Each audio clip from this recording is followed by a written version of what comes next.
The 401k, which millions of Americans depend on today, was never designed to replace pensions. It actually started as a loophole. Back in the late 1970s, pensions were the backbone of retirement.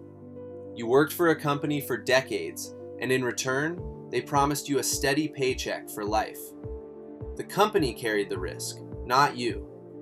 But in 1978, Congress added a tiny section to the tax code, Section 401k. It was meant to let executives defer part of their income in taxes, but a consultant named Ted Benna spotted something. He realized that anyone could use this same rule to save for retirement.